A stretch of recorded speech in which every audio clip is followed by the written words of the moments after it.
Part of it for me is, I think that I had an idea of what learning was. It was probably a false idea put into my head by my parents.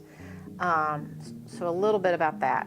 My parents were first generation to be born in America from Transylvania on both sides of my family. And so for them, and that both of them went back to the old country, as they called it, back to Transylvania when it was still a country. And my father actually stayed there until he was 19 and then came back. And my mother went back and forth in a really short amount of time.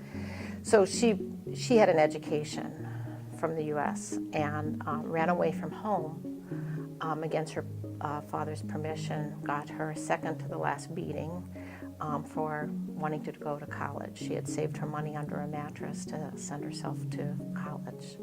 My father's education was from Europe, from Romania, and he never got an education in the U.S.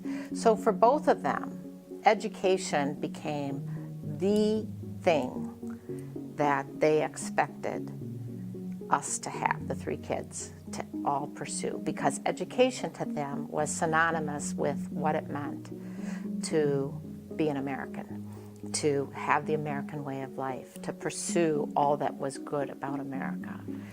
And I think that's similar to, I'm guessing, to other immigrant family stories about, all of that sacrifice, all of that work to get here, to make it, to put down roots, to get a job. For my father, always working in a factory with no high school from America, just his 8th grade education from Romania.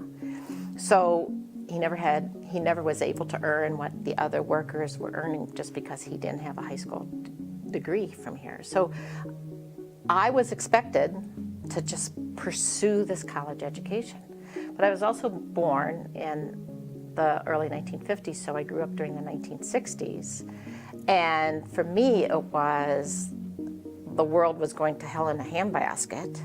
And college was just another thing that was sort of the authority of our parents' generation, my parents' generation, sort of expecting of us without questioning it, without questioning what is this for, who are these institutions, what are they about, what are they training us for, just to work the system. And that was the whole time of the Vietnam War.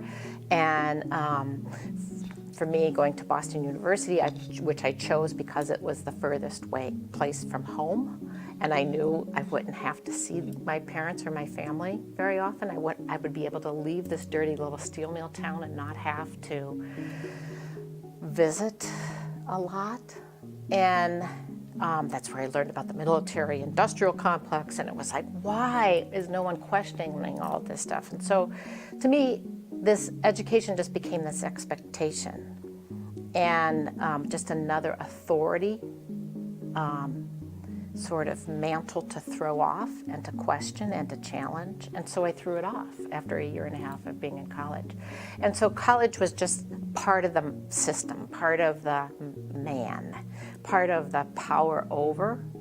And I found that through my own tenacity, through my own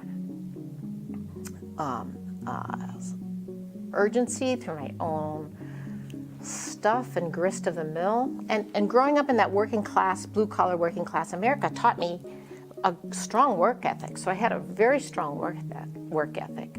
But it wasn't important to me to make money. It still isn't. It was important to me to get in there and change the world or do what I could. And so education, I didn't see it as a tool. It was in anything, it was like one more part of the institutions that were sort of traditional and holding the line and educating Americans to be the right kind of Americans. And so I threw everything out, including learning. What I didn't realize is by participating in my community and starting a small business and working on buildings and learning construction and learning how to hire people and bring other people into it and starting other small nonprofits or starting a feminist theater company and start doing all of this stuff and all these different kinds of things, preventing a garbage transfer station in the Phillips community. I was learning